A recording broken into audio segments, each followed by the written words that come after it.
Deus criou todas as coisas, criou o homem para um propósito, o homem descumpriu esse propósito, o martelo está batido.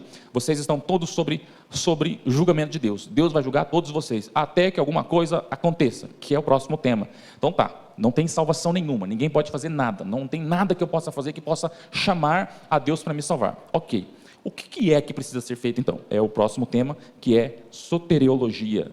É o estudo da doutrina da salvação. O que é que Deus fez para salvar homens como nós, que não somente são pecadores, ele diz, vocês estavam mortos nos seus pecados. Morto tem alguma... Você já foi em algum velório e viu o morto lá se mexendo? Morto tem alguma reação? Né? Se o morto mexer ali, sai todo mundo correndo, né? Já viu o morto e falou assim...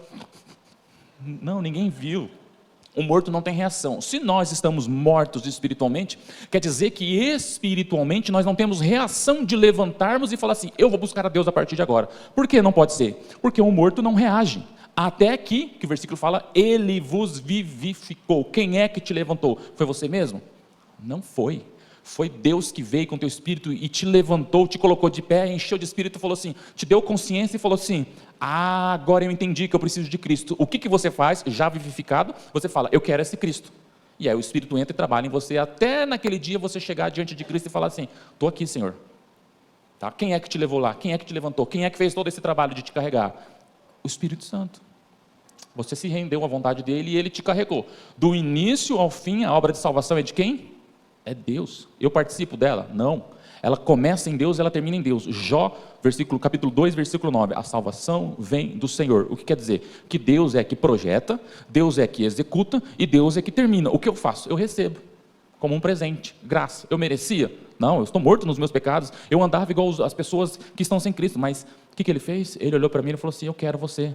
Eu quero você. Ele me escolheu antes da fundação do mundo. Ele falou, eu quero você, você também, você também, você também, você também. E num momento oportuno da história, ele falou assim, Lisandra, agora é a sua vez, você prepara, você está ali morta nos seus pecados e delitos, e aí, de repente ele falou assim, agora é a vez da Lisandra. O Espírito Santo foi lá e entrou nela. Como é que o Espírito Santo entrou nela? Através da pregação. Ela ouviu alguém pregando, ela viu o Espírito Santo agindo, ela entendeu que aquilo era Deus. Mas por quê? Porque falou, é a tua vez.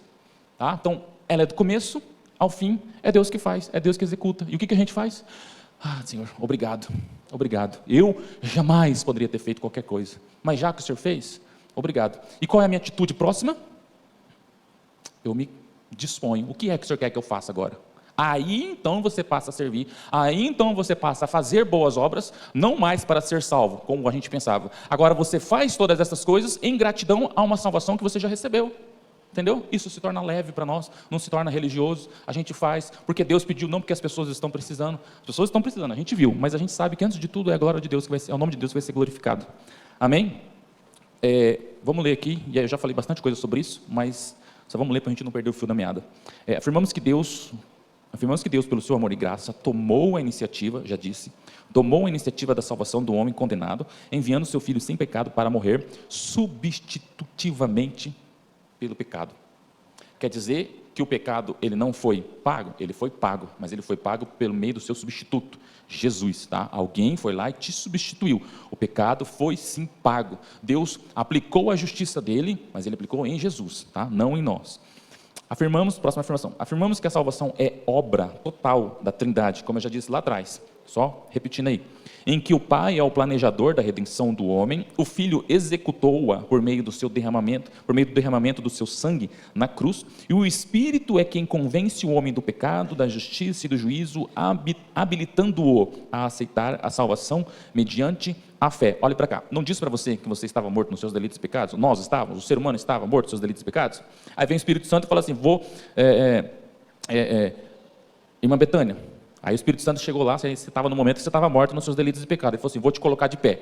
Não foi você que disse, porque morto não reage, ele te colocou de pé. Aí, o que ele faz? Ele faz todo esse trabalho da salvação.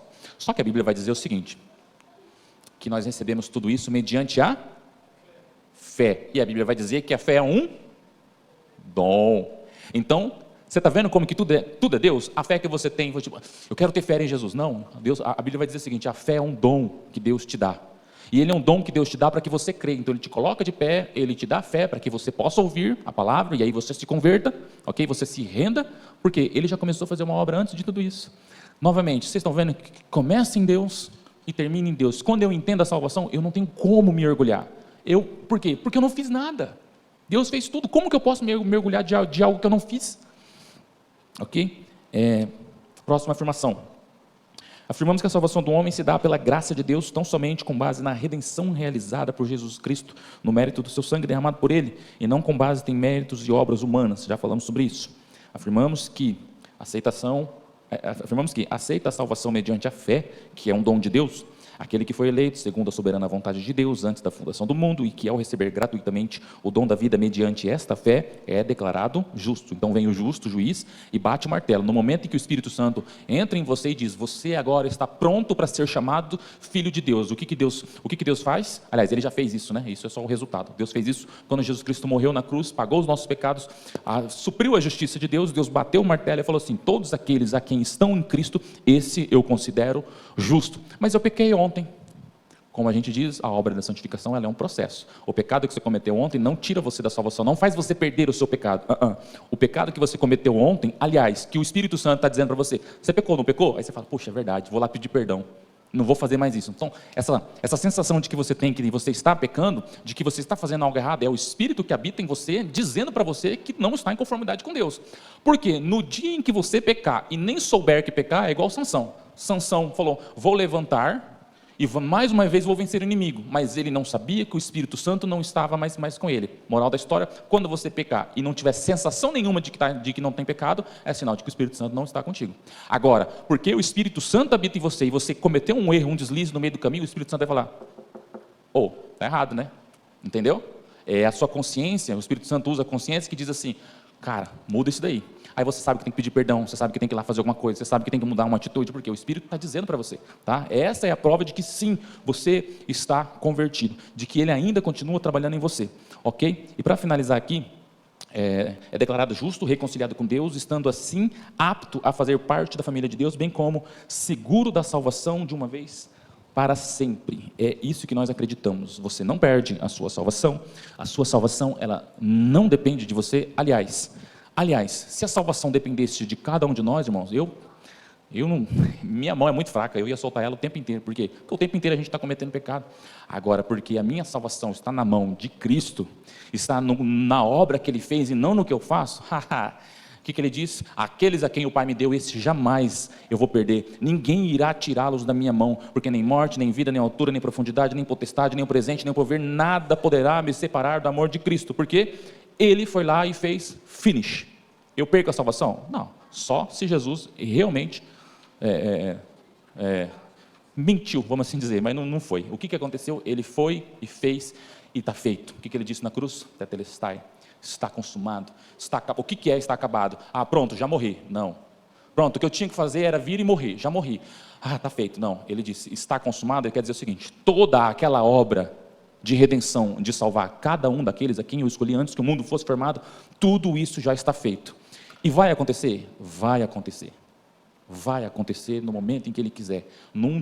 Pode vir, André. Num dia nas nossas vidas eu levantei a minha mão e falei: eu aceito Cristo. Mas eu só falei: eu aceito Cristo porque antes da fundação do mundo Ele me escolheu, e antes que eu aceitasse Cristo, o Espírito Santo me vivificou, me deu ouvidos, olhos para ver, e falou assim: você está vendo Cristo? E eu, no meio dessa escuridão chamada pecado, vi uma luz e falei: eu vejo a luz, eu quero a luz. Isso é o que Ele faz conosco. Ele brilha no meio da escuridão chamada pecado. E você só é capaz de ver este brilho porque o Espírito Santo abre os teus olhos. Amém? Só para finalizar, agora é para finalizar mesmo. O que nós fazemos em relação aos que precisam ouvir a palavra de Deus? Mas se Deus já sabe quem vai ser salvo, e se existe uma eleição, para que a gente vai pregar? Se todo mundo vai vir de qualquer jeito. Primeiro que pregar o evangelho a toda criatura é uma ordem, você obedece. Segundo que eu não sei quem são os eleitos de Deus, mas Deus sabe. Se Deus me levantou uma noite para pregar num lugar, para falar para uma pessoa, no meio de 1000 pessoas, e naquelas 1000 pessoas Deus tem dois eleitos que Ele escolheu na fundação do mundo, o meu trabalho está feito. Se 1000 se converterem ou se 2 se converterem, porque Ele me chamou para chamar aqueles a quem Ele escolheu. Então, se há uma conversão, se há 100 conversões ou 500 conversões, Deus foi glorificado. Vocês entendem como que saber que Deus começa e Deus termina, isso tira de mim a responsabilidade de resultados? Eu vou e faço, o resultado é de Deus. Amém?